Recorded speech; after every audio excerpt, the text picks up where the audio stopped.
He's our curatorial fellow for 2017, and maybe he'll explain a bit about the context for this conference within a wider scope of the year's work. And he's invited Milad Dawi to come and be with us today. So without further ado, hand over to Gregory. So good afternoon, and thank you for staying after this very interesting conversation. And thank you for Natasha, Daphne, and the team of Witte for inviting me to be here today, and also for being here for the whole year as a curatorial fellow, as you said. And thank you for Eric for the dialogue we had in the past months to prepare this this talk or presentation. So as Natasha said, and just as a way to introduce, it will be a little bit disconnected for the exhibition itself, because it is this event is part of a research that we are initiating now.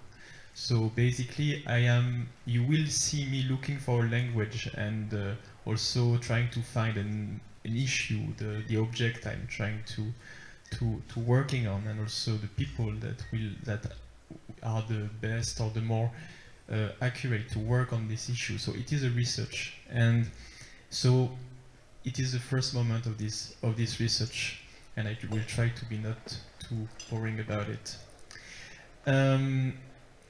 So yeah, and it's also very interesting to see like all this discussion about like the French context and all of this, and maybe we will see some connection later. I will do first an introduction of the whole research and what will happen during the year about like this notion of assembly, and so I will turn around this notion of assembly. Then we will watch short excerpt of the film also known as Jihad by Eric Baudelaire, and then Milad Dawi will give a talk. So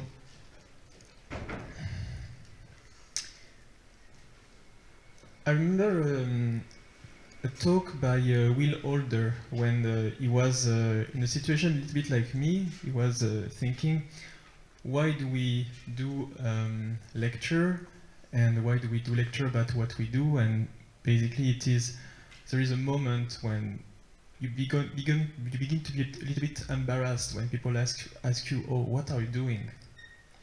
And so you decide to maybe to do a lecture about it. And of course, on the one hand, it could look a little bit pretty generous to do it, because you take time to write about it and to talk about it. At the same time, it looks like a little bit arrogant, because it's like, okay, yeah, it's my thinking is too deep to be said in a few words. But for me, it's more about like a method. And it's, as I said, a way to define what I'm working on, and just to tell you where I am and to continue this thinking. It's I like to use the word empiric when I'm talking about the way I'm working, and it's about developing a practice and a method with experimentation, and also to accept that I only know what I do after the work is done.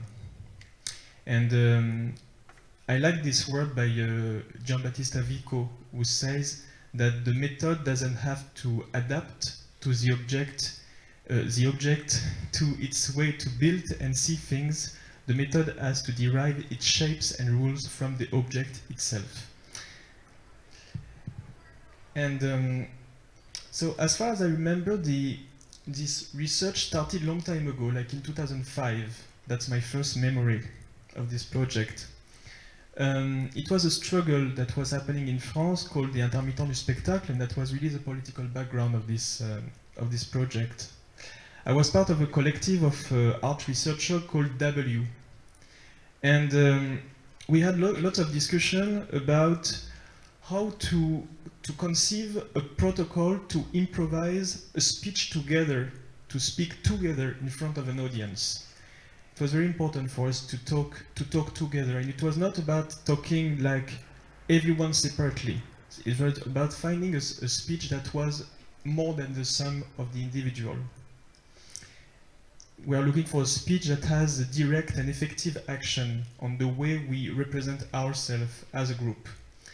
And so we conceived a game called the block with a set of rules that anyone can perform in any context, whether it is artistic or also politic. And the block has been used to take political decision also as a group. And so with the same group of people, a few years after, I was invited to as another project called the Encyclopedia of Spoken Words, and we were invited to be part of Performa in New York.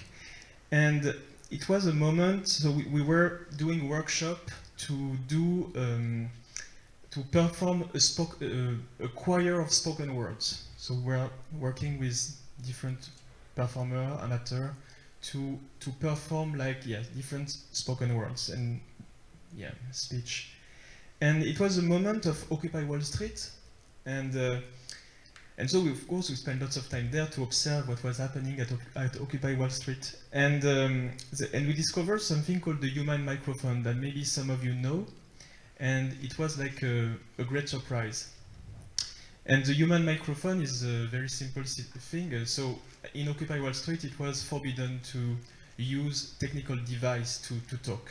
So they invented this system. So you can imagine a huge crowd of people, and one person stands and say "mic check," and different waves of people, one after the other, repeat "mic check, mic check, mic check," and then someone says, "We have a meeting at this time," and everybody says, "We have the meeting." But one can also come and give a political speech, and people will repeat it. And so it was we came with our thinking and all our background of choir, and so we were experiencing how the synchronization of voice could work as a political training. Because first we were constantly asking ourselves if we would agree on repeating each sentence that an anonymous was saying. And for instance, I was the day when Slavoj Žižek was there, and I was, for each of his sentences, I was like, do I really agree with Slavoj Žižek or not? And at the same time, we were asking ourselves if the collective we were all building and performing was representing a hopeful picture of a collective action and intelligence. And so this reflection of the way we were performing a political body was amplified by our feeling of the circulation of vibration between the bodies, and because we were all voicing their sentences. A few years after, the game I mentioned in the beginning just before came back in my mind when I was in a train going back from Venice with a friend of mine called Kobe Matisse, and he introduced me to a game called the Game of Animals. And this game is has been conceived by a woman called Starhawk. And I don't know if you know Starhawk, but she's a witch and a political activist, and most of the people know her because she has been brought back by Isabel Stengers a few years ago. And so Starhawk took part, as you can imagine, to many collective action, and she saw that despite our will for getting rid of all the hierarchy, we still fall in the trap of performing power relation. And so, as you can imagine, assemblies could be seen as a little theater, and so the power relation depends on the role someone is taking. So for example, if someone is writing the report, or if someone is playing the clock, or if someone is making the agenda, we all have special skills for this, and we can all become little dictators by the way we perform these different roles. And so she conceived a game very simple, where these roles are named by the name of an animal, and they are given randomly. So you don't choose, and there is some chance of not becoming too quick a dictator.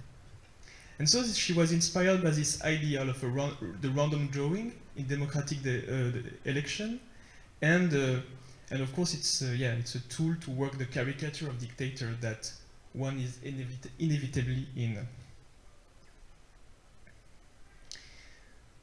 So we talk about roles, dictator, but I don't think assembly should be understood solely as a theater of politics. So as you see, I'm trying to describe what is this research is about. Huh? And I think we shouldn't look at it only from a theatrical point of view. But it is tempting, and if we play a little bit this game, we can see that this theatrical approach, we can look, for example, how Barack Obama dramatic speech evolved parallel to the development of the technology of prompter, how the historical and contemporary architecture of the assembly, we can look at it, we can look at the props that surround every agreement. Here you have a very famous work by Taryn Simon when she reconstruct the bouquet of flowers that are every time made for different agreements. We can look at the public that is rarely allowed to assist to diplomatic negotiation, but who gather nevertheless. We can look at the way the police choreograph the public sphere. We can look also at the way the media are amplifying this theatralization of politics.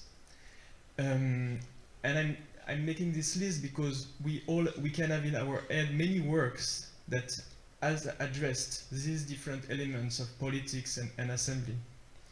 And of course, at the end, we can look at the depressive drama itself. So the drama, which is about a few years ago, it was about East versus West. Today, it's about the so-called civilization shock, always the us against them. And yeah, digging all the aspect of a dual opposition is a perfect plot for daily news. So yes, we could see as assembly as a theatrical form, but it is not enough. And maybe this object I'm trying to work on is a little bit more complicated. Because assembly takes decision, and the decision an assembly takes has consequences. So maybe we can say that an assembly is more an ecosystem of knowledge production that emerged from a specific context. Before, during, and after the moment of the gathering, they involve tools, technique, artifact, form of speech, setup that dedicated to produce sometimes evidence, and more generally to describe a reality. All of this is also made to take decision, to organize power relation, to disseminate information. And one famous example to describe this ecosystem behind assembly has been, of course, done by Bruno Latour when he was trying to report on the debates between scientists, politicians, and companies about the reality of climate change.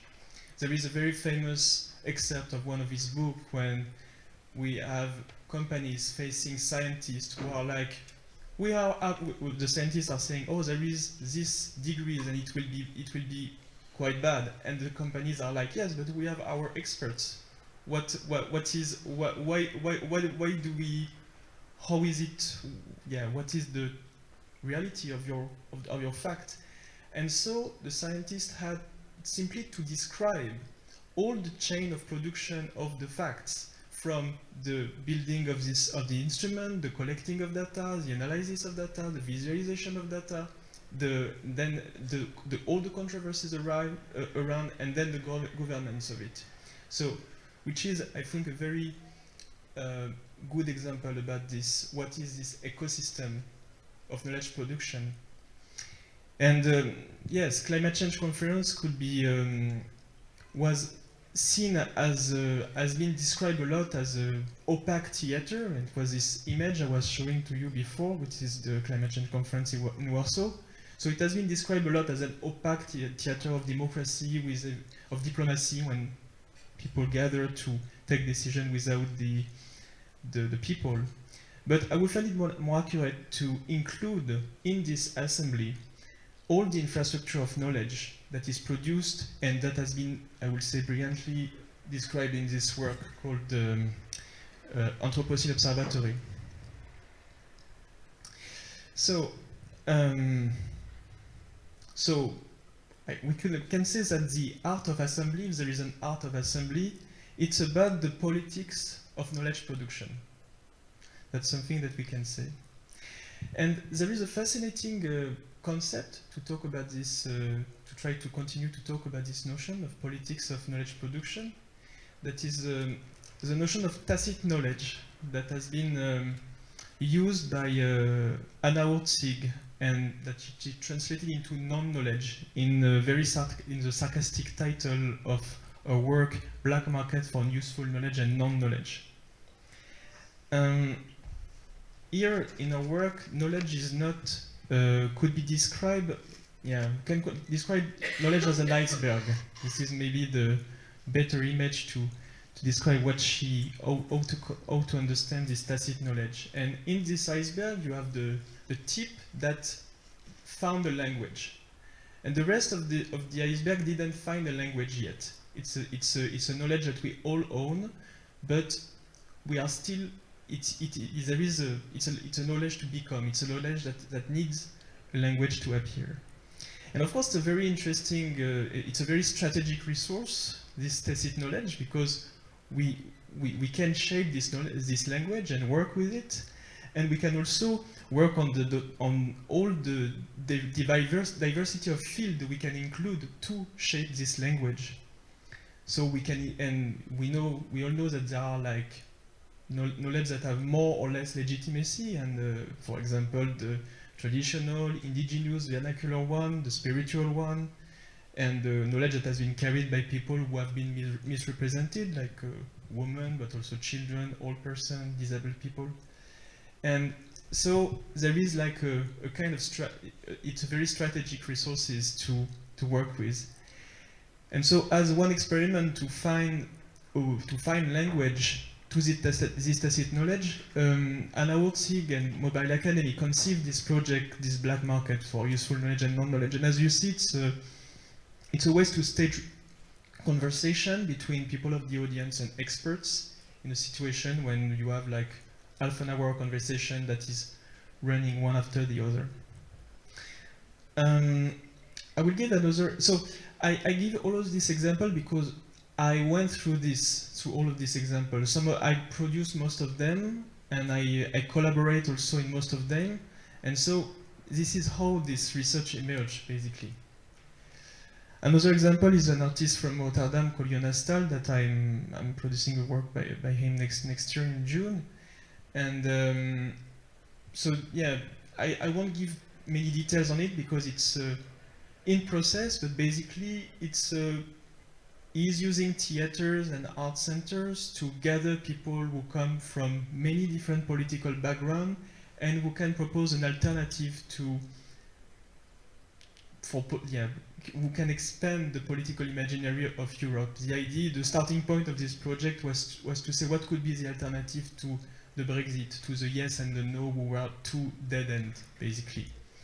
And so he did all of this mapping of 95 or 92 alternative in Europe and creating spaces where they can talk together. But I won't like analyze this project.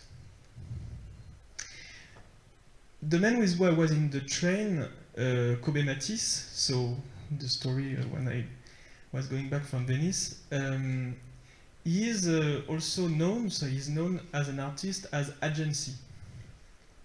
And I was always not shocked, but I was really asking myself, why is he say we when he talk? Because it is his project. He's alone, more or less, when he does this project. But every time he's talking, he say, we do this. We are acting like this. And even if I worked with him for almost 4 years, it took me lots of time to understand. And basically, agency, it belongs to this to a current experimentation in law that is about breaking the nature-culture divide. So to do it, to say it very briefly, as you might know, law is structured by this opposition between nature and culture, subject and object, idea and expression, all of this division, and basically it's structured, most of the things, your rights are not the same if you belong from the category of subject or the category of object. For example, one of the famous experimentation is law is when animal are going from object to subject to have more dignity, or we are slave, we are not object but subject. So all of these transitions are important in law.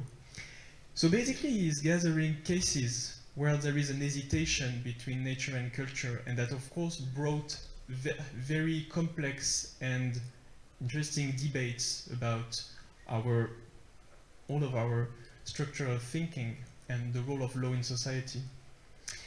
And basically when he says, I realized through time that when he says we because he considered that these cases has the same dignity as human. He is saying we because these cases he considers them as subject, as himself. So when he says we, it's all this group that is composed by that compose agency. So I think it's an important element because he shows that an assembly is not only an assembly of people, but it's also an assembly of things. And then he showed his problem is how to talk, how to gather people how to gather an assembly with things, which is like, yeah, I think a fundamental question today. It could be, for example, how to stand for the forest if the forest has problem, has to fight for its rights. And so in order to do this, he gathered different people who are concerned and who can stand for this different object, but at the same time, with all the question, yes, of the representation of these things.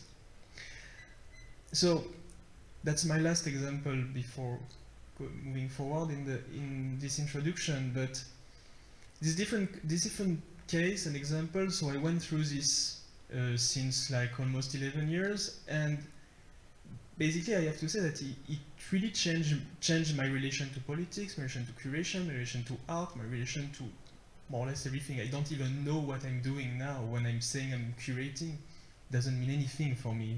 It doesn't relate to any reality of what curating is.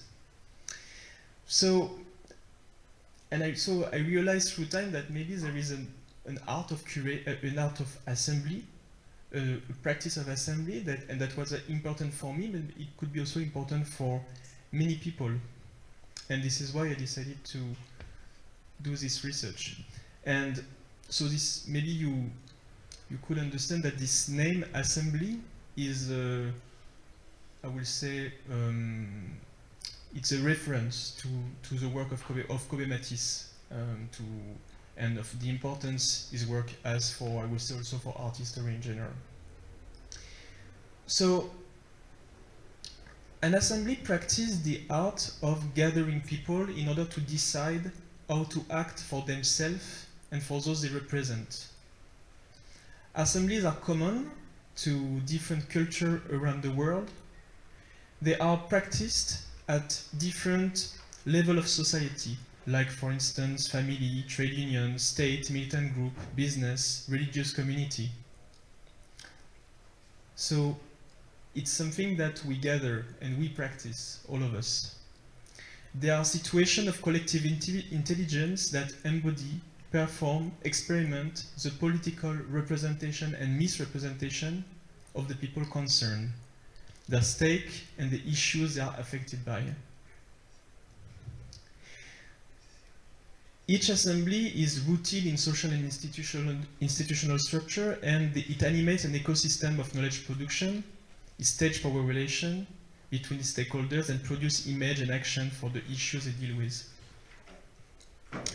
And one interesting thing also is that whether their elaboration is driven by progressist or by conservative ideals, the form of assembly are deeply ambivalent. They can either contribute to the reinforcement or to the transformation of social and political order, which is something, for example, we saw with the game of Star Oak. So this research is trying to gather different cases where we can approach assembly as a practice and of course, I'm mostly interested in how assembly can stimulate critical thinking, political imaginary, and produce certain form of objectivity. And in parallel to this, how this can produce certain forms of spoken word, of architecture, of choreography. So this is like the space I would like to evolve around for at least 1 year. So, as I said in the beginning, this little lecture is an introduction, and it has been discussed. Discussed his dialogue with, define his dialogue with Eric Baudelaire, and there will be also this lecture by WWII. I have to admit there is no obvious link between the work of WWII and Eric Baudelaire, but I think they share some concerns in their work, and I would say the relation between their two work could draw certain perspective on this research on assembly. So, Eric Baudelaire kindly replied to my proposal to organize the event, and we so engaged a dialogue together. And I was particularly interested in the way he quotes Pierre Zawi when he talks about also as jihadi. So I quote too: "The film aims to understand and not to understand at the same time. To understand up to the point that one no longer understands, and also to show, refusing to understand or explain, so that with a dreadful feeling of confusion, we are surprised to find ourselves understanding, discovering a subtle sympathy, telling ourselves that maybe monstrosity is our shared condition." So I don't know if everybody watched this film, which is upstairs, but the film, briefly, the film attempts to trace the route of a young man native from Val-de-Marne who went to Syria in 2012, who eventually joined the rank of Islamic State and is currently serving a 9-year sentence. And I was very interested in the way the film is reflecting on this very question in the statement that I think Eric wrote before the film, or maybe, yeah. So I was very interested to see the way that he managed to represent it in the movie. And so, like an investigator, we follow the path of this young man and the various landscape this young man is sowing, and we read and parallel to this different moment through the path, we see images like this that are excerpts of the report for legal investigation. When I saw the movie, I thought about this movie called Eichmann's Glance by Chris Marker. So I don't know if lots of you saw this movie. It's quite short, 31 minutes, and it's the three different footage, three different movies edited together. One is the surveillance camera of Eichmann watching Nuit et Brouillard, Night and Fog, by Alain Resnais, so during this trial. Another one is Night and Fog by Alain Resnais, and the third one is the shooting of the screening of Night and Fog by Alain Resnais. And so we have the three images mounted together with the same order, with the same duration and order as Night and Fog. And this film is very works as a device where we observe the architect of the Shoah watching his work, but at the same time, when we see the film Nuit et Brouillard, we are more or less at the same place of Eichmann. So, and there is like this very, very strange feeling of asking ourselves where I am, and what does it mean to be in the same place of Eichmann was watching this movie. So I think that as well as Eric Baudelaire's film, Eichmann's Glance reflects on this ambivalence of trying to understand monstrosity, on the one hand, there is a need to try to understand, but if we want to think through, there is a price to pay.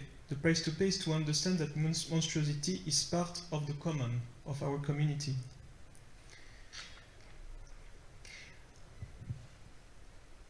Someone who could be helpful in this, to understand more this thing is Eduardo Viveros de Castro. You will understand why. I will talk about this image later. But Eduardo Viveros de Castro could be helpful.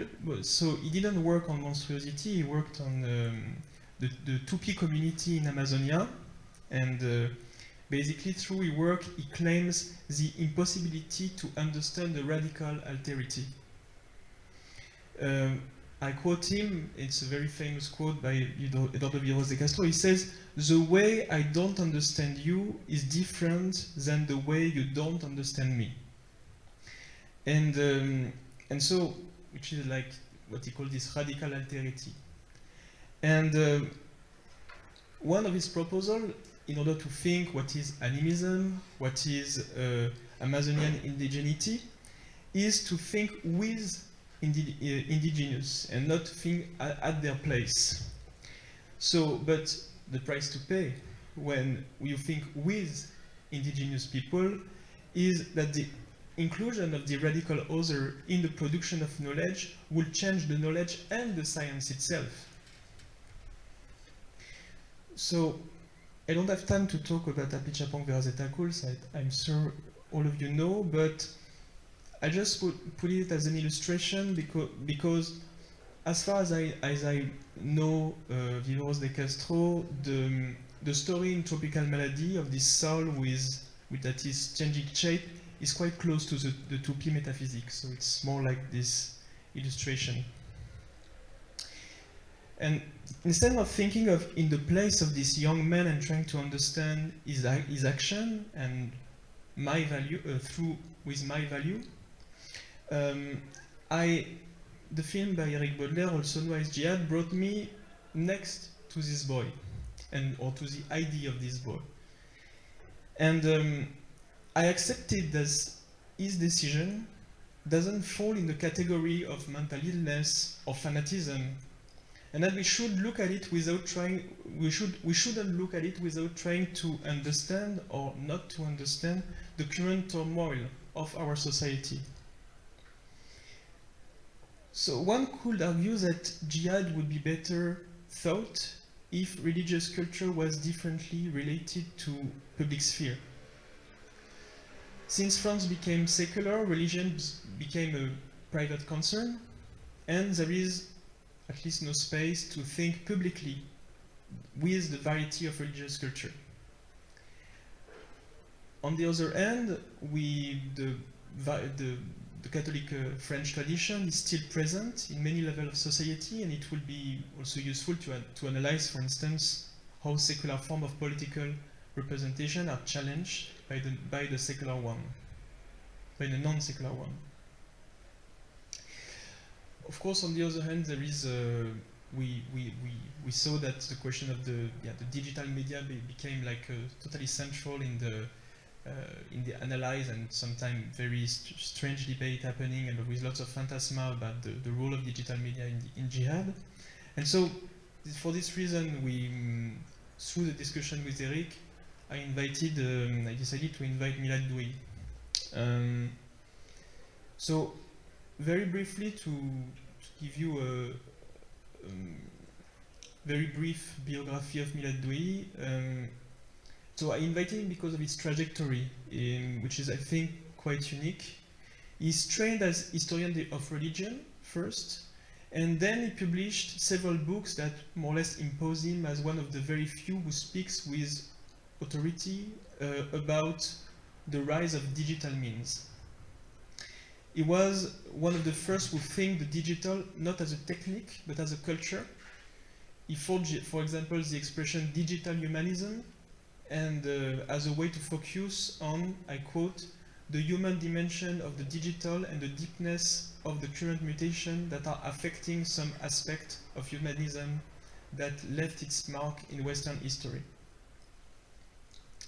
So I'm done with my introduction, and so the way we are proceeding now is that I will screen something like 15 minutes of the work of Eric. I think it's important to have 15 minutes in order to try to feel this, all the device, the structure is working, and what I tried to describe previously, and then I will leave the floor to Milad.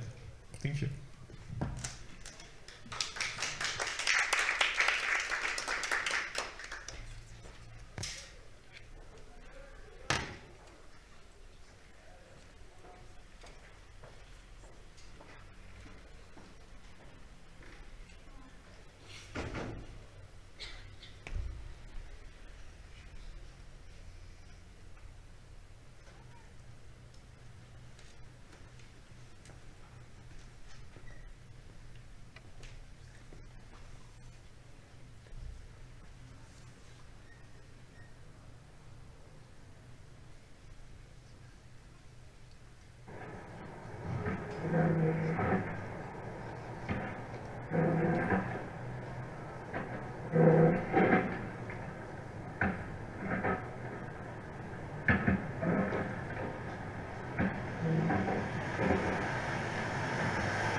Thank you very much, and thank you both for the invitation and the presentation.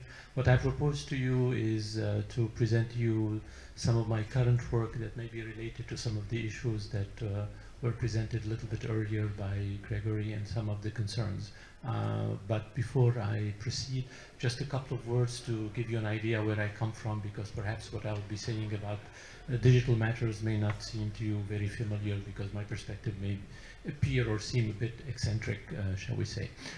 When I started working on the topic, most of the work that was done at the time was done by two major groups, mostly legal experts who were interested in the issues of intellectual property and copyright, who had very important things to say, and historians who were interested in issues related to historical developments in Western societies from, shall we say, the Industrial Revolution in the 19th century up until mid-20th and further on, related to acceleration and relationship as they are shaped by technology with temporality. So the issues were speed, acceleration, immediacy, and so on and so forth. Instead, what I was always interested in was precisely something different, as now has become very much part of what is being studied, is instead the relationship with spatial dimensions and elements. And one way, in order to question and sort of investigate those issues, I'm going to take two anecdotes that by two figures could not be more different, both in time and perspective, in their outlook and the way they can relate to digital culture. I'm telling you two quick stories, and then we can get perhaps into more interesting things. The first one is the anecdote that was told by a famous 20th century French sociologist and ethnologist, Marcel Mauss, who on his first trip to the United States, he falls ill, and there is a tradition of distinguished French figures and intellectuals. When they go to New York, they get sick. We have Claude Lévi-Strauss, André Breton, and so on and so forth. One can write a book about it, despite the fascination with the famous city, but that's for another day. Anyway, Marcel Mauss goes to New York, and he's sick, and they take him to the hospital. And on his bed, he observes the nurses working and walking in the hallways, and he's struck by the fact that he recognizes, and it seems incredibly familiar to him, the way they walked. And his first inclination is to say they walked like the Parisian. And he says, no, that doesn't make sense. They've never been to Paris. And then he changes his mind. He says, perhaps it's the Parisians who walk like the New Yorkers. Then he has a first intuition as perhaps to try to explain how come this can take place. And he says, perhaps because of American movies that have been shown on screens in Paris, there's been an implicit transformation in the way the body was in the public space. And from there he makes a second jump that for me is very important. He said perhaps there is a link between technique and the status of body in a particular culture or civilization. In order to test that particular hypothesis, he has a very quick solution he proposes to himself. He says, I'm going to compare very, very quickly two cultures or two civilizations, one with a chair, one without a chair. For him, it's very easy. China, India. And he looks at the cultural products, and he immediately can sort of say that the way the body is positioned within a particular cultural civilization, the modalities of valorization of cultural products as well as social and political products are directly linked to the status of the body within that civilization. He compares the status of the throne, all kind of issues that we can be familiar with, which makes sense to us. Now, what I propose to you actually is to give you a very quick history in 2 seconds of digital culture that started as culture of the chair and very slowly evolved into a culture of mobility. And within that short, brief time, we have witnessed and we kind of lived major transformation within both the status of the individual, the collective, and the transformation in notions of identity. If you have my age, when I started working on computers, we had mainframes, and we had all these cards, we had to punch them, we were obligated to sit behind a chair and type and wait for the time for computing to take place. Obviously today we no longer do so. And what happened in the between precisely is everything has changed because the body came back in full force. What's interesting about it, it came back in full force in kind of gradual way. First we had the voice, we had podcasting, now we have voice recognition, then we had the tactile, and now actually the body became the major interface. We measure our physiology, how many hours we sleep, how many steps we have climbed, how many kilometers we have walked, and so on and so forth. And we see very quickly that the urban the inhabited space got transformed by the impact of digital cultures in the way it has transformed itself, the body, as not only an object or a subject, but as the sort of center interface for our interaction with the what we call digital, shall we say. So this is sort of the first point. The second point, which is a very famous text that has been forgotten now, but every once in a while it comes back, that was published in February 1996 under the famous title, if you are into these issues at the time, we were a small minority, The Declaration of Independence of Cyberspace. By John Barlow, who was a major figure both for the Grateful Dead, if you're into the New Age and hippie culture in San Francisco at the time, but also was a major figure, was in the early Whole Earth catalog and the digital culture. And it is a text that is very interesting because it was written as a letter, missive sent to Davos, where all the major decision makers, political and economic, meet to try to tell them that we live in two separate worlds. You guys control territory, borders, intellectual property, copyright, and particularly conventional and traditional political structures, whereas we have invented something completely different called cyberspace. And what interests me, obviously we can talk about text if you're interested a little bit later, he says that our identities have no bodies. That's one of the key figures. It is basically the realm of the mind. It has absolutely no physical presence. The body is totally absent. It's the space of conversation and dialogue. Obviously, we have discovered it may have been utopian, but now we know it's absolutely the opposite, shall we say. And it's interesting in between those two perspectives, it allows us to kind of look into the ways in which spatial figures, metaphors, but much more than metaphors, have shaped our relationship with the digital environment. But before I sort of proceed with that, just a couple of sort of definitions, because obviously I'm be talking about issues and texts or references that may not be very common, shall we say. What I'm most interested in are the slow emergence of a particular culture that is embedded within two opposite and sometimes conflicting dimensions of what we call computing. On the one hand, we have what we call computational reason, or rationality, and on the other hand, we have algorithmic thinking. I'll give two brief definitions and we'll come back because I think they're related to some of the issues you're interested in. Computational reason, there's a number of definitions for them. I would still prefer the earliest and the first iteration that was given by Jeanette Wing, who's a very famous computer scientist from Carnegie Mellon University. And she says basically computational thinking is the way to learn to formulate questions in such a way that the computer can give us pertinent answers. So basically we shape and adapt ourselves to the way the machine, shall we say, can function in order to be able to extract from it relevant and pertinent information. Algorithmic thinking is something fundamentally different, and I think today we have moved away from the computational toward the algorithmic. An algorithm, a very simple definition, I'm going to use perhaps the most elementary one that was given early on by the two major figures of early computing, Alan Turing and John von Neumann. Basically, an algorithm has three characteristics. It is a set of instructions that can visit a number of data, and it will proceed by validating, but only provisionally, certain conclusions, and will revisit the data again with the import and the effect of new data that can arrive. Now, what's important about it is that it has three characteristics that I think are very powerful. First of all, it is recursive, which is very constitutive of everything that is computational, but especially it's a learning process. And it is not simply a way of formulating questions in order to obtain particular answers. So it is recursive, it is visits always new data, but especially it is hermeneutic.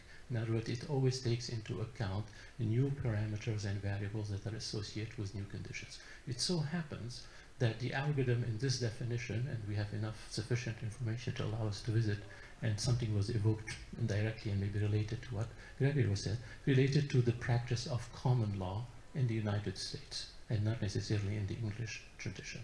Common law, basically, you start from a particular decision that was made by a judge at a particular time. You will revisit it by taking into account the new element that has occurred since then, and you have a certain set of rules that are flexible, that allows you to interpret and in order to sort of extend the application of that thing. That's how a slave became and subject, it was no longer a property. That's how a particular animal can reach a form of autonomy in order to reach a particular status, and so on and so forth. What's interesting in society is that computing has evolved in this particular way as we have advanced today. That explains why some people are basically expressing particular anxiety vis-a-vis artificial intelligence, which is basically algorithmic, and so on and so forth. But I'll come back to it at the end of my presentation, just simply to give the two terms that are relevant. But perhaps for today, considering the issue of assembly, I was very struck by the presentation because obviously one of the earliest programming languages was called assembly language.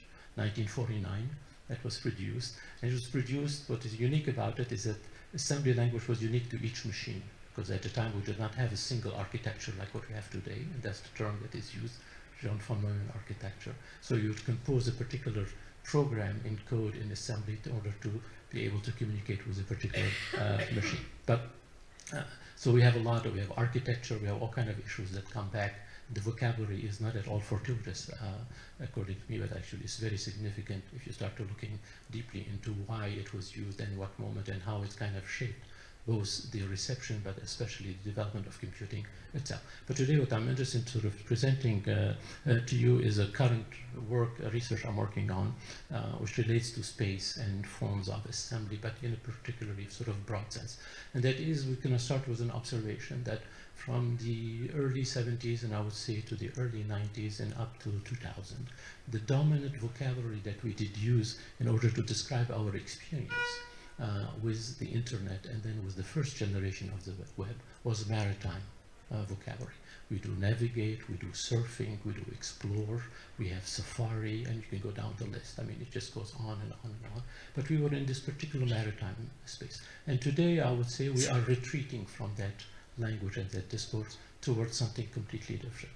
It so happened that the representation of space as maritime is extremely powerful, was in a long tradition established in the West from the 16th, but early 17th century, shall we say, up until today. I'll give you two examples. So happened that it was a debate between the Dutch and the English in the 17th century about how to define this maritime space that led to a number of conflicts, and especially we have the treaties of Grotius, obviously, against the English models, whether the space is, maritime space is open space, or whether does it admit borders.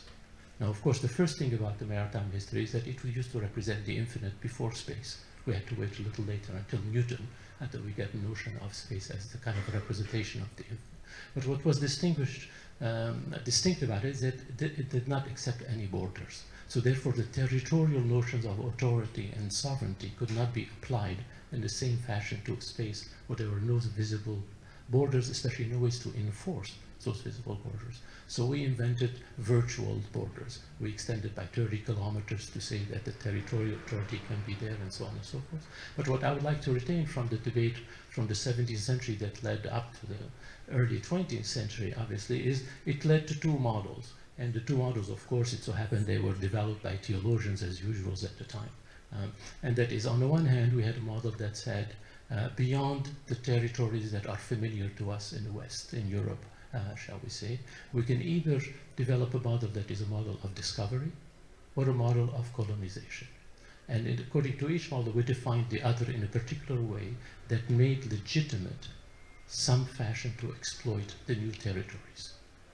Both were exploitation, but according to very different models. And I think the digital evolution can be described to some degree within those two parameters. On the one hand, we have a model of discovery that allows, shall we say, more mundane, but perhaps as effective, and in the long term, ultimately perhaps more dangerous ways of exploitation. And we have a model of colonization that we just simply preoccupy and pretend whoever is present before does not have the particular either agency, the word that was used, or autonomous status, and therefore it's an open field for both experimentation and work. But the other important thing about it, this particular shift between the kind of the notion of borders within that space, is that when you look at the history of the first web, we celebrated the disappearance of borders, the global village, the absolute free circulation. And today I think we can absolutely, all of us, live it, and that is because of particularly technological reasons related to the return of the body in a particular way, the return of the territorial in very, very strong terms. This is precisely because mobility cannot be dissociated from geolocalization. And because of geolocalization, every information you get takes into account where you are, what language you speak, what is around you in the proximity. And therefore the territory returns indirectly, precisely because of the shift from the seated culture, the culture of the chair, to this culture of growing and increasing mobility. And with it, of course, all the issues that go back with how to establish, re-establish, reinforce in some cases, notions of sovereignty over what happens and what takes place. It so happens that at the same time, because of this evolution from the seated to the mobility, the notion of identity, both legal as well as social and socio-economic, itself changed. For a very long time, identity was basically associated with what we call sort of where you were born and your genealogy. It's sort of the classic example. You look at your passport, your identity card, they ask you those two questions. The early part of the net, of course, ignored completely that particular dimension. There was no taking into account those elements that were constituted for a very long time, that particular notion of identity. Today, what we are witnessing, this is returning not only in terms only of the territory, but precisely because the notion of the individual evolved to be basically replaced by the notion of the data that is associated with the practices of the individual. So now the protections, for instance, that are imposed by the EU no longer protect you as a name, as an individual, they try to protect your data. What can be done with it, where is it located, and what kind of usage can be legal, or at least considered legally legitimate with that data across borders. That's at least the theory. And we see very quickly that even the constitution of the identity from the perspective of the state and the collectivity itself has been transformed precisely by this kind of peculiar shift of mobility. Now this raises a number of issues that are sort of very old in our tradition, shall we say. I worked a long time when I first started to think about digital culture, about the opening of the public space, public sphere. In that time they were all celebrating with the blogs and everything that sort of that came along. But I was lucky, I fell on a very remarkable text by a very famous French linguist, Émile Benveniste, who wrote just a short essay that's absolutely remarkable, called Two Models of the City. And he starts with a peculiar sort of observation, saying, I'm not a political scientist, I'm not a legal expert, I'm just a philologist who simply is interested in words. But I'm extremely struck every time anyone invokes democracy, they talk about atoms, which is obviously the most commonplace. And he says, from my point of view, if I look at the Athenian model, I see police, city, giving polites, citizen. So it's the city itself, before the presence of the existence of the citizen, that is the one that gives the notion of identity and of belonging to the collectivity. But not only that, it's that you have to be born within the borders of the city. Otherwise, you're either a stranger, a slave, or a barbarian, which is the classic Greek model. So if I look at Rome, it's absolutely the other way around. Civitas, civis. It's the assembly of the citizens of Rome that make Rome. And he cites this remarkable set of quotations from a number of sources in Latin that basically tell us that Rome itself is not the capital of the empire, but instead it is where the legitimate representatives of the Roman people can be. They can be in Asia Minor, they can be in Egypt, it doesn't matter. So we see we have always this fluctuation between the Greek model, which is anchored within the territory and the blood, shall we say, the genealogy, and the other one that basically open to a particular kind of structure that does not necessarily fixate on the genealogical and the territorial. It would seem to me today that we are going back to forms of renegotiations precisely between those two models, and we have difficulties finding solutions because precisely of the particularities that are being put forward by the digital practices and also by the platforms that have particular ways of going beyond territorial authorities and state authorities. Obviously, we talk about, in France, they have an expression for them called GAFA or GAFMA, basically the major players, Google, Apple, Facebook, Microsoft, and Amazon, who basically control about 85% of the data collected today. So basically there is a kind of a counterpower that has been created and put into place that makes us wonder how to kind of deal with the data that's become very important. Now, my interest in the data, obviously there are a lot of work by sociologists and other people who deal with it. My interest in the data is precisely to try to situate it within kind of an evolution, again, in long term, I would say. I'll just summarize, but if you're interested in the questions, we can talk about it in more details. One can sort of write a brief, quick history from the 19th century up to probably 20 years ago, that we lived in the West within a debate between, shall we say, historical materialism and forms of both socio-economic thought that were opposed to it, whether they were capitalist, libertarian, and so on and so forth. And that kind of have shaped our current forms of democracies, from the social democracies to the forms that we can have in the United States and other intermediaries in between. Basically how the socio-economic got constructed about a notion of materialism and its impact on the production both of value and of social order. But my argument is that since the 1950s, but it took us quite some time to figure it out, we have completely changed the model, because the notion of historical materialism no longer applies in the way, whether in post-Marxist or others, precisely because there's something emerged that we were not aware of that has a particular form of materiality, and that is information itself. And by information, I mean really in the most basic, elemental level. It is material, it's not immaterial. All we have to do is reread both Claude Shannon, who's the author of the first mathematical theory of information, Norbert Wiener, up to especially Kolmogorov, the Russian most important theorist, to realize that it's completely crucial and has changed all the rules. One example that one can give is the work of Herbert Simon, who was both an economist, Nobel in economy, and a computer scientist, Turing Prize. There aren't many of them. He was one peculiar soul, shall we say, but he wrote a very famous essay, at least known in the social sciences and humanities, because he observed very early on in 1973-74, and later formulated a little later, that with the materiality of information, there is almost a natural tendency toward a production of enormous amounts of data.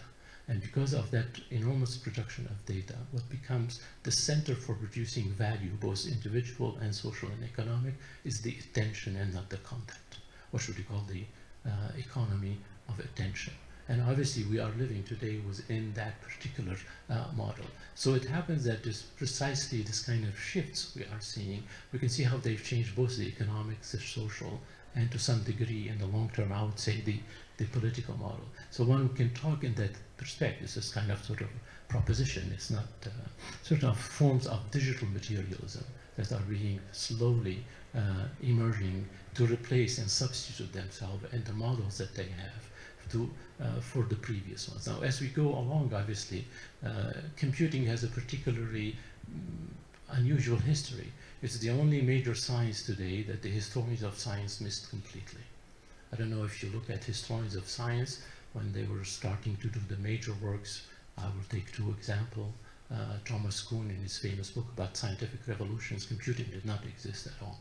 Talk about physics, talk about chemistry and entropy, thermodynamics, and biology early on. But computing was considered simply a means and a tool to try to basically solve complex calculations. As it turned out, actually, it was the other way around. What is now, we cannot produce knowledge without computing, and the nature of knowledge we produce with computing is of a different nature than the knowledge we produce in the past, precisely because we either simulate, visualize, or create models that we could not do in the past. So we can see very quickly that there's peculiar, that completely we missed it in such a way, and I think that particular kind of blindness is very informative because it allows us to sort of write two parallel histories.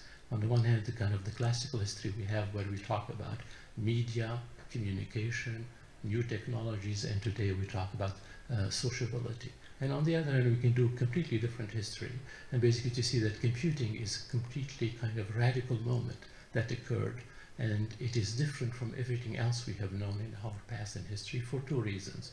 First, because of the nature of computing code itself. It is the only, shall we say, form of knowledge that has the capacity to be both industrial, scientific, and individual at the same time, and that can be accessible because of the nature of code. Electricity is not the same thing, nuclear power is not the same thing.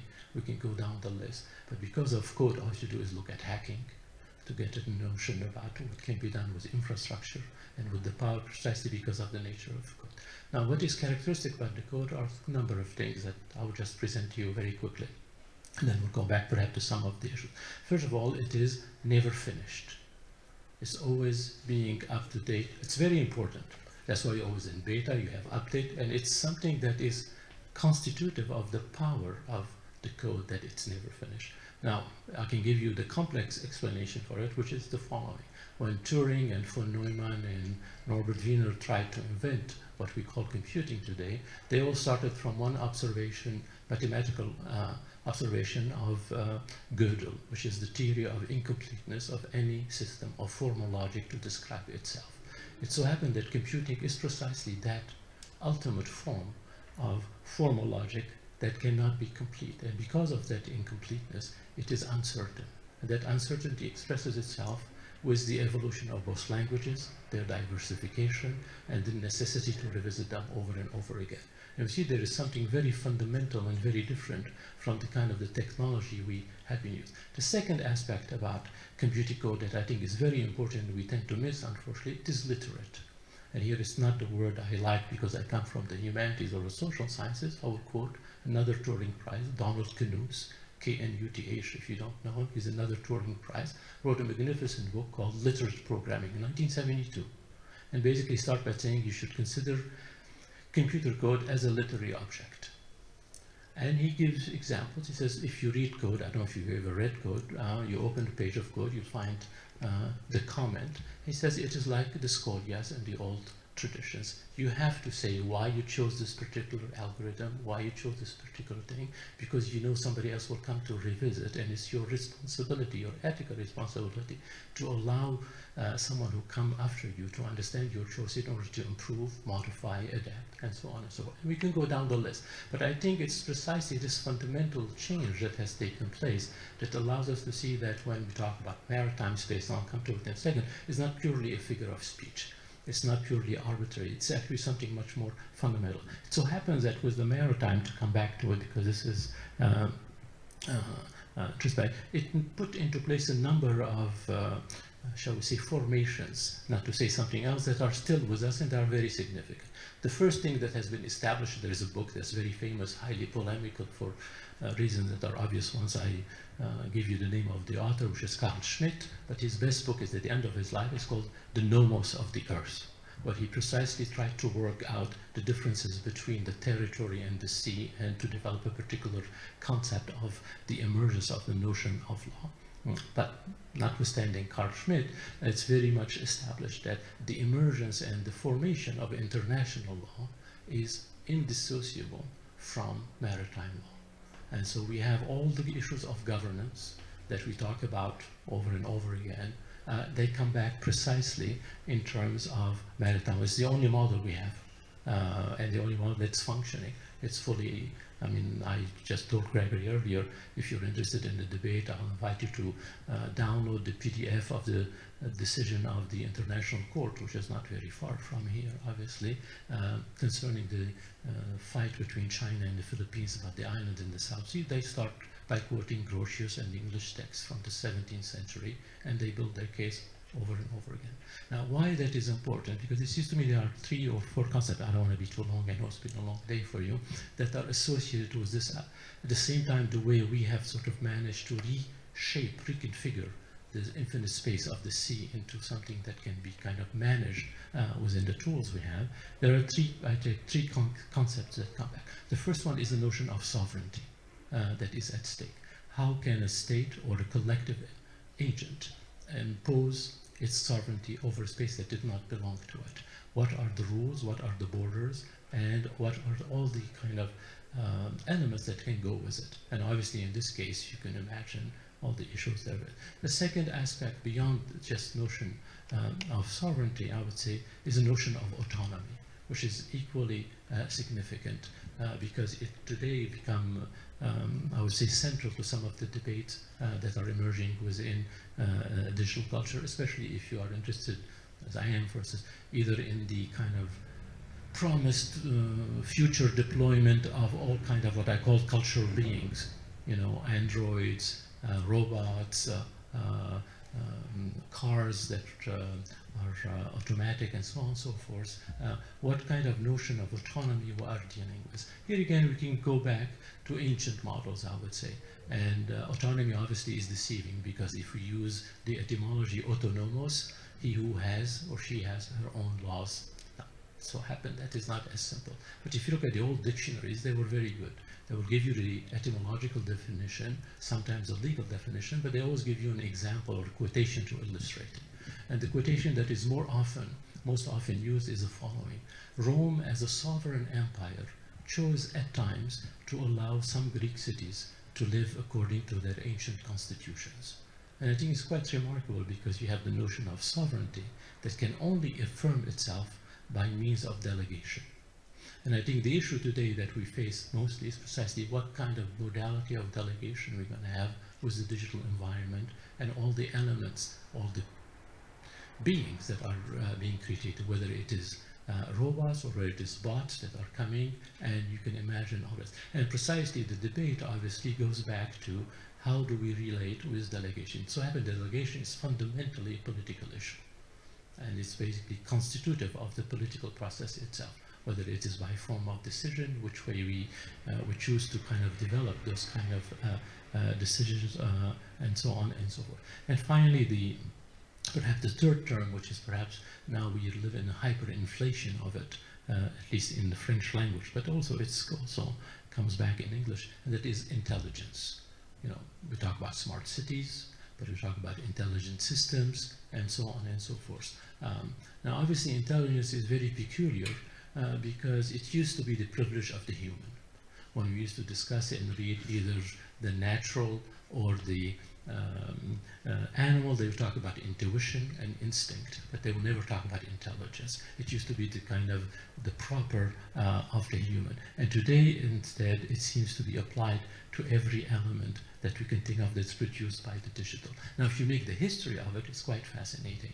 This is part of the work I've sort of been doing. There's a famous text from 1948, 1950 by Alan Turing called Computing, Machinery, and Intelligence. Text is available online, you can download it. It's considered to be the beginning of artificial intelligence, obviously. If you read the book, the text, the article, the word intelligence only occurs in the title. Otherwise, he's absolutely uninterested in anything related to intelligence. What he's interested in is to try to, as he says in the first paragraph, to imagine in two ways, both theoretical and material, how to fabricate, how to make a thinking machine, not an intelligent machine. The difference is enormous between a thinking machine and an intelligent machine. And I think what we are today is precisely in this kind of curious displacement from the model of the thinking machine was the shift, the move toward the shall we say, intelligent model that is being proposed. Now, obviously, one can go down the road and analyze why this particular notion of intelligence has become very powerful. It can be related ultimately to something I sort of said very quickly, which is the kind of precisely the form of what I call digital materialism and information. Because what is peculiar about information is that it leads necessarily, so it seems, to a kind of a drive to accumulate information as well as other things. And we have sort of reached a point, for a number of reasons that are mostly cultural, I would say, for us in the West, that we associated this capacity to stock information by associating it with the notion of the library and everything that implied in our history. But it so happened that actually the two models couldn't be more different if you take it seriously and you forget a little bit some of the phantasm that were associated with the universal library as they were derived from the great classical text, or more recent, whether it's Borges and so on and so forth. Why that is important, I think, because precisely the strive toward memory sort of raises a number of fundamental questions, I would say, about the particular status or position of the human within the digital. Because if there is one distinction between the human and the digital, I would say, is precisely related to memory. I will just say it more explicitly. The privilege of the human is we can forget, and the digital does not know how to forget. And that, I think, if there is one radical distinction between the two, is precisely that. Forgetting in the digital is loss, or you erase, but you simply do not know how to forget. They have tried repeatedly to teach robots how to forget. It's near impossible. Now, what they've developed is an algorithm to say if a particular data was not accessed over 20 times, you just get rid of it. But that's not the same thing. Obviously, we live with forgetting. Without it, we cannot really function in any particular way. So there is a kind of a peculiar divide, despite all kind of the other issues that come back. Now, this may sound very kind of general and broad, but I'll try to, in just 5 minutes, to close my presentation. If indeed we are within this particular kind of new memorial space that is divided between, on the one hand, the drive to accumulate, and on the other hand, kind of this particular capacity to forget and not to forget, it may allow us to kind of to revisit differently things. I would like to sort of and to evoke two, again, different figures, couldn't be more different from each other, who kind of each, I think, in his own way at the time, one very late 19th, early 20th, and the other one early 20th century, talked about issues that I think were evoked earlier in the debate. The first one will be very surprising, probably, is Charles Sanders Peirce, who's known especially as semiotician in Europe, but also he was a philosopher for other things. And he wrote a very beautiful text called Evolutionary Love. Now, the title may not tell us much what he says, but what he does is that he basically tries to analyze the 19th century. And the 19th century for him is the economic century. And he has very, very strong pejorative things to say about the 19th century, because according to him, the economic was transformed into the privilege for amassing fortune with the privileged few. And that is sort of his criticism of it, which obviously can go with a lot of other analysis. But the way he expresses it, I find very symptomatic. He talks in English, it's very beautiful, the greedy master of intelligence. He describes this is how sort of the myth was created in order to kind of legitimize that particular drive. And from there he goes on to analyze. And so I think today this greedy master of intelligence is changing from the, so we say, capitalist model into something else. I'll give a very brief illustration of how that has changed. Those of you who know United States or know the museums obviously know the expression the robber barons. The robber barons, for those who are not familiar with it, were people who amassed tremendous amounts of money in the late 19th, early 20th century by creating monopolies and all sort of other, shall we say, illegal activities early on in their careers. But later, when they, just before they retired, they gave their families a lot of money, but then it created some of the major cultural institutions, libraries, and foundations we know in the United States. Why? Because culture was still considered something fundamentally valorizing. Today, I can sort of propose to you, and you can go check it out, what I call the Silicon Barons. If you look at the new fortunes, Microsoft, Apple, Google, so on and so forth, you look at their foundations, they give money to everything but culture. And that's precisely, I think, the shift. Why now? The argument, obviously, I think, is they don't need to finance it because they make it. That could not be more dangerous, but I think it's kind of interesting to see. I mean, I studied, for instance, all the foundations, what they spend their money on, so it's quite shocking when you look at it. But so there's, we see kind of this particular shift. The second author, and I don't want to be too long, is Walter Benjamin, which I'm sure you all know, and the first thesis on history. I don't know if you remember the text. He describes this famous machine that he got both from the Austro-Hungarian Empire, but also from famous text by Edgar Allan Poe, where there was this Turkish man that gave his name Turk to work in German, of course, which gets us into digital labor today, but that's for another subject. And you play chess against this machine. Of course, you always lose. And as Benjamin reminds us, is if you open the box, you see a little dwarf that is hidden inside, who is a master chess player. That's why you could never win. Now, that's easy, but it's the conclusion of Benjamin that I think is very interesting. He says we have to think about this kind of dual visible, invisible, and of course then we can think about the invisible hand of Adam Smith and the economy that is making the machine run, as if it were the representation of the confrontation between digital materialism, historical materialism, and revelation. And a lot of commentaries start to figure out what the heck does he mean by this particular kind of shift from this chess playing into this kind of confrontation between the two. Now it so happened that chess is not insignificant in the history of computing, because that is one of the models that was always being used to construct forms of intelligence of the machine. But one can go much further, that the notion of game itself, because we have, of course, the imitation game, which is absolutely not a chess game, and we have different kind of games that were very early on developed in order to create what we call today digital culture. But the question is precisely, if one accepts this Benjaminian observation, as if sort of at the time facing this particular dual, visible, invisible, was a chess game, what is the invisible hand of the digital machine, and what kind of revelation is it kind of facing? And perhaps, and I will end with this, it is perhaps possible to sort of formulate a hypothesis on this issue.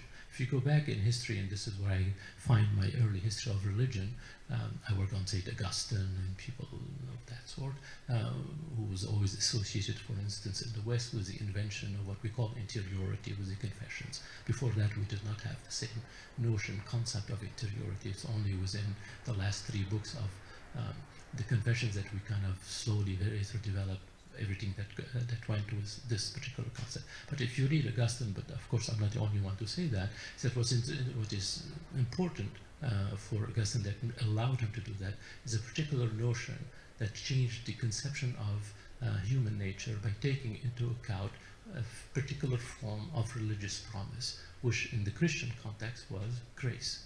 So you have this particular shift from the Greek polytheistic and even the Roman world, but you do not have any equivalent of kind of waiting something to happen by divine election that changes completely the structure. And with it, of course, the notion of culture changes because interiority intervenes and so on and so forth.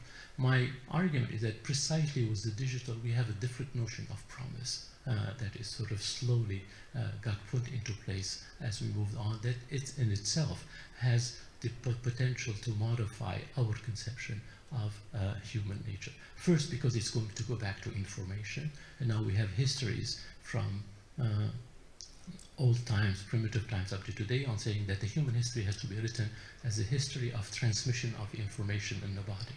And this is sort of a modification of the notion of evolution. And the second element that we get to see more and more, and this was in all both, not only exclusively the discourse of transhumanism, but as well as some of the major computing scientists, and it's precisely to say that on observation we can see that the rate, the rhythm of human evolution is relatively slow, whereas cultural evolution, especially today, is extremely fast and exponential. And one way to try to bridge this gap is to introduce precisely the digital as a negotiator between the two.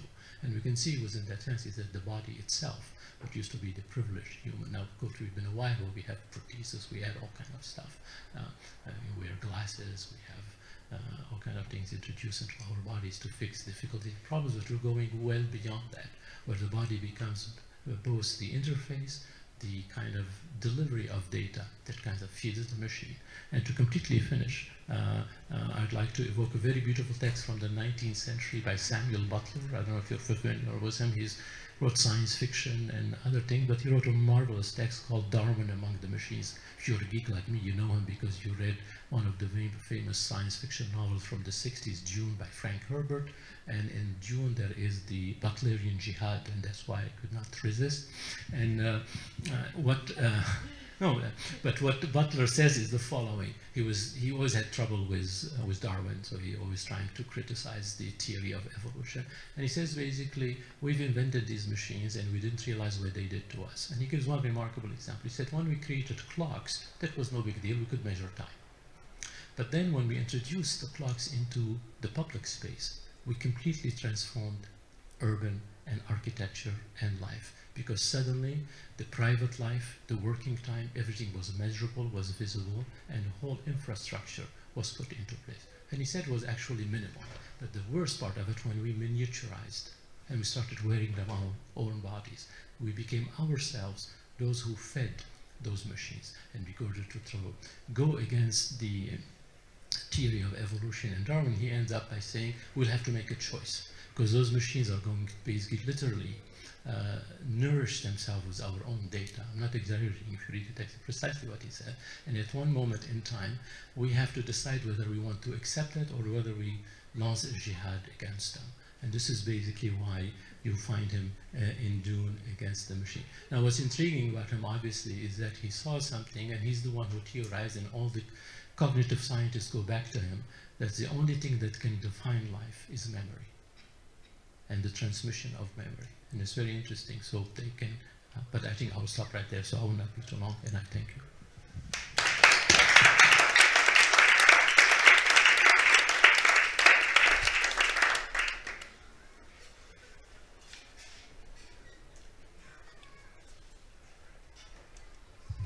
Thank you so much. And does anybody have any questions for Milad?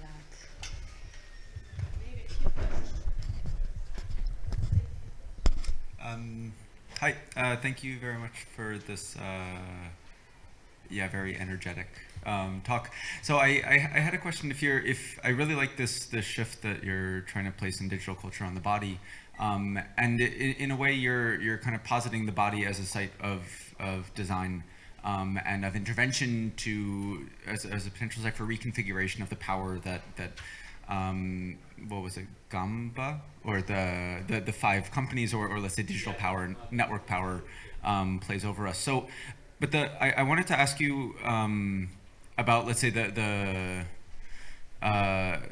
phenomenology of this, or the sensation of this, because the body is an incredibly normativized thing. So maybe to kind of to recall the last question of the previous panel, to what extent will these interventions into the body need to confront and to confront the norms and comforts of that? They certainly do, except unfortunately they seem to have tremendous power at transforming the norms and by defining them as we go along. And I think that's one of the kind of difficulties. If there is one characteristic of digital culture, I would say it has a particular gift for starting as if it just simply converting something that existed in order to make it more accessible. But actually the process of conversion is completely transforming it. It has done that with the printed culture, it has done that with a number of other issues, and now we see more and more, particularly with the body. I'll give you one example that has been studied by some special, and that is listening to the body. And forms of listening to the body. When you look at the history of the technology, it came from the early development of lie detectors test by measuring blood pressure, all kind of things. And now it is being used to develop emotional markup language and to kind of put into place something fundamentally different, where sort of the echo, literally, if I may say so, of the body has become the tool of programming. And I think this is what we're slowly witnessing to see. So the norms appear to be taking into account sort of protocols that are familiar, but they're actually completely being remapped and transformed. And I think that's what's kind of tricky. The tactile is something very interesting.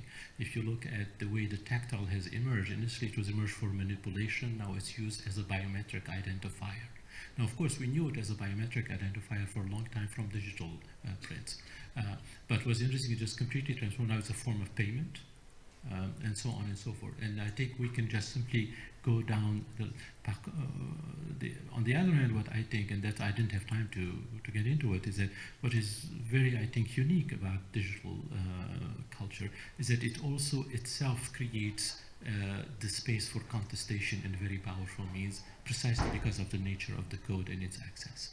So it's not necessarily, we're not sort of, there's no fatalism, but nevertheless, how to kind of deal with these issues is very complex, I think. And we're simply, I think, at the beginning even of the major changes, I would say.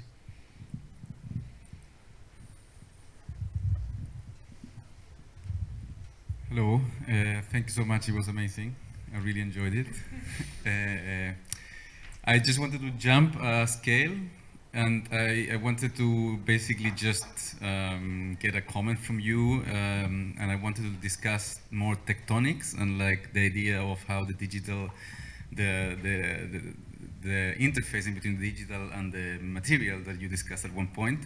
But I wanted to bring it into the specific case of Rotterdam, where we are like, and I think we didn't discuss yesterday the port situation, before, that Rotterdam is a port, and like the port is kind of this little kingdom that doesn't kind of relate so much in terms of law and taxes and kind of, if you can maybe comment. No, thank you very much. I mean, I didn't have time to develop this. There is one famous book from the late 90s, early 20th century about the formation of the state by one English specialist at Oxford. I forget his name, some Don. But the most interesting chapter for me is how piracy created particular forms of democracies.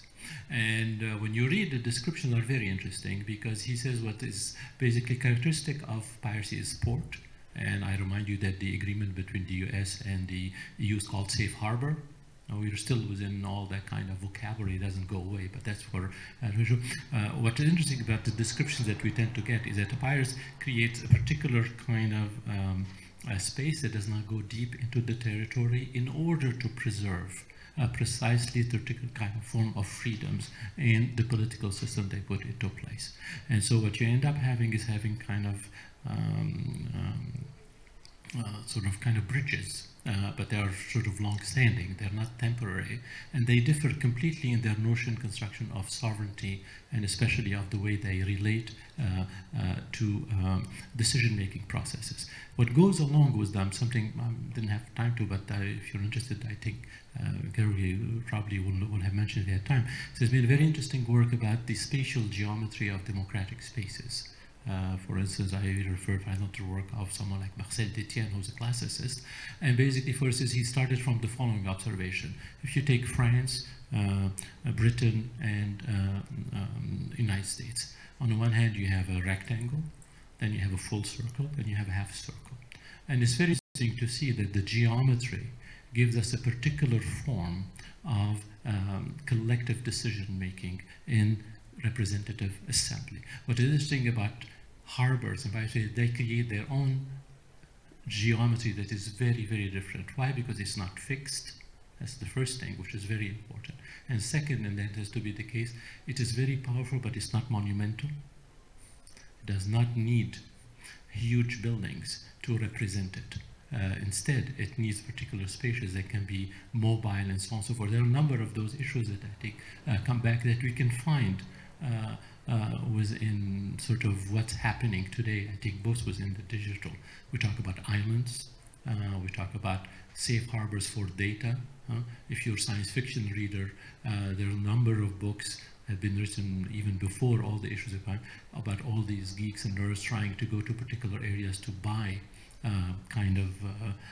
particular territories to have data havens, for instance, and so on and so on. And precisely, it's that same model that can sort of create new economies and so on and so forth. Yeah. I'm not sure I answered you, but anyway, that's...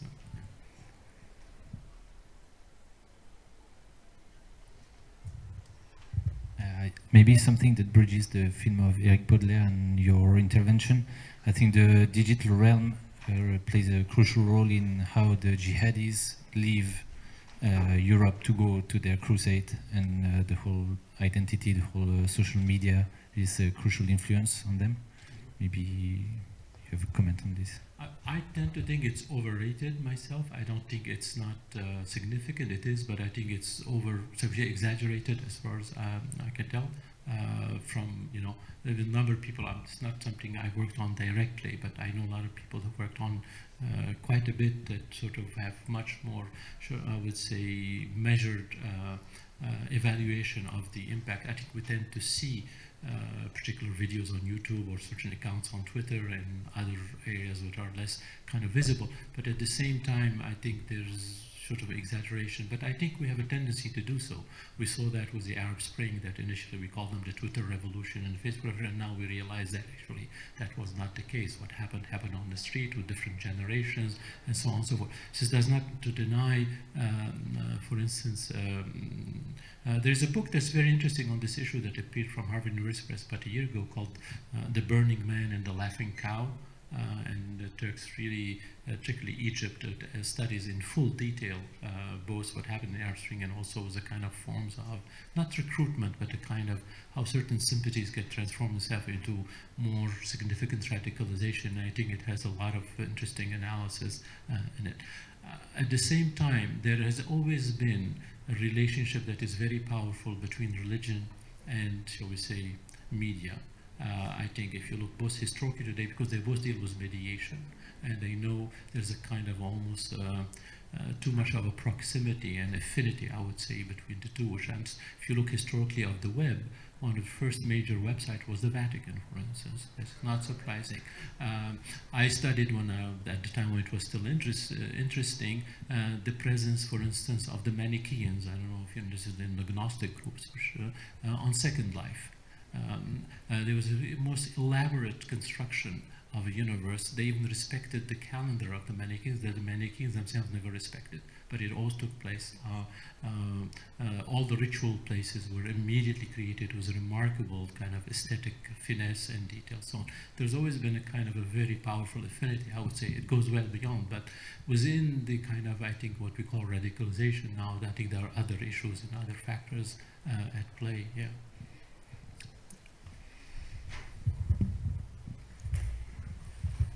But I do think there's something interesting to explore about this, in the same way that John Perry Barlow is speaking from, the Electronic Frontier Foundation. There's this idea of a frontier, of an imaginary space that we project ourselves into, and I think it is interesting it could be interesting to think more about this digital frontier in between the sort of fragmented young people living across various countries who have who are an inability to have an experience of Sham, of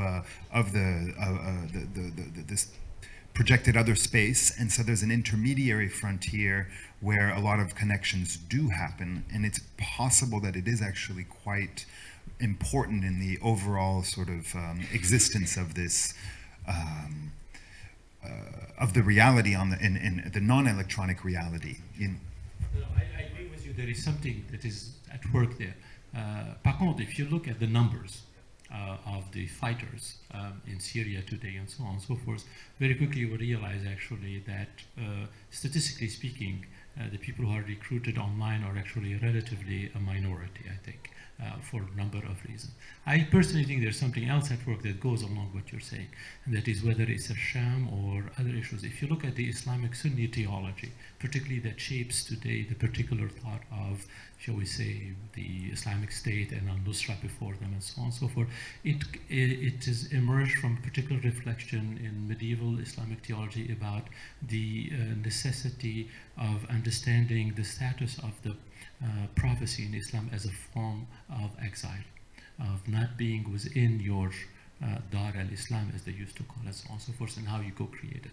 We saw it early on in Afghanistan, but I think since Iraq, particularly in Syria, has become extremely pronounced for one simple reason, is that in Afghanistan the fight was not necessarily against another Muslim community, but when you are opposed, particularly as in the case in Syria, between the relatively minorities Alawite and a majority of the fighters that are Sunni, it makes much more sense when you look at the theological terms. It becomes extremely appealing and powerful. So then you go back to precisely what you're describing, this peculiar, both fragmented and sort of intermediary notion of in the form they can bring together within. There's a lot of, I worked in my other previous life, so to speak, on the songs. That they all have the same melody, but if you listen to the words, that quite go into within that tradition. So I do agree with you actually, but the numbers remain relatively not as powerful. When you think there are 6,000 Uyghur now fighting in Syria, it's very surprising. They didn't come online. All of them. There was some, You could make another, there's another relationship too, which is the exaggeration of this idea that the Arab Spring was a digital revolution. I found quite compelling I think it was Malcolm Gladwell's argument that the weakness of the digital network as a means of organizing in Tahrir Square, or in other words, that the failures or the weaknesses of the Arab Spring was also the weakness and the failure of digital forms of networking, because, and I think the example he says is, you know, if you have to, looking at the American Civil Rights Movement, where the networks of resistance were formed by family ties, friendship, and right, and these are solid networks that stand up against state oppression, whereas digital networks do not have the same resilience, and perhaps maybe an argument could be made also. Yeah, there are a number of arguments that way, I think. But I think also the Egyptian case is peculiar because when you look carefully at the demographics, it's also generational. And I think we tended to associate only the youth, and we forgot actually the older who played as an important role. And we look at the number of victims and you look at their ages, it shows a kind of a different distribution, I think. Now in Tunisia it was somewhat different. Because it was much more youth-oriented than necessarily in Egypt. There are interesting, different, I think, conditions that existed. But I do agree with you, there's a number of difficulties to try to generalize anyway today about whether it's digital exclusively or not. I mean, I remember I worked on an application that was developed in Arizona in order to basically be given to women in order to geolocate places where when men were harassing women on buses. It was used in Egypt to create assemblies for protest. And it is very interesting to see the portability also, despite the weakness of the network, of something that sort of goes from one end to another, so to speak.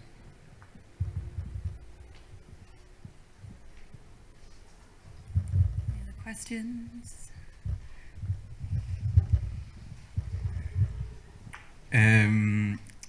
I just want to know your opinion. How do you think like the digital sphere should be managed politically and kind of should be policed? Should be what is your opinion? How that's the eternal question, obviously. I think it's a question we have lived through in the past, and we accept, I think, have a difficulty seeing it.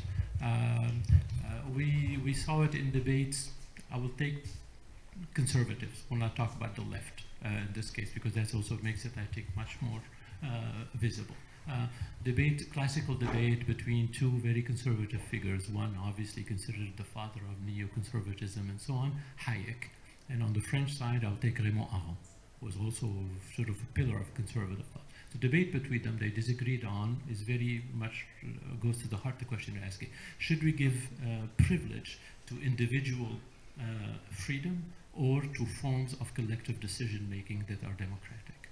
And between those two, obviously, we're going to have to choose. Obviously, the American model overall, despite particular presence of the federal and all kind of regulations, tends to lean toward the individual, whether at the state level or at the individual.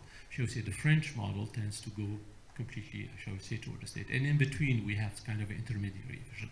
What the digital is inviting us precisely to revisit this question, but under new conditions. And I think the political class, as far as I can tell, has not even begin to fathom to master the new conditions. They either think of it as tools of infrastructure, as economic tools of innovation, or as protection of intellectual property. And they've missed, I think, the fundamentals that it has changed everything. It is not just simply being applied in one domain or the other. And until they reach that, we will have a lot of difficulty. The other issue is regulating something that is uncertain in its development is extremely difficult, because regulating code is very complex. You cannot just sort of dictate. So today, for instance, some people want to introduce what they call in French anyway, but starting to come also in the States, what they call algorithm loyalty.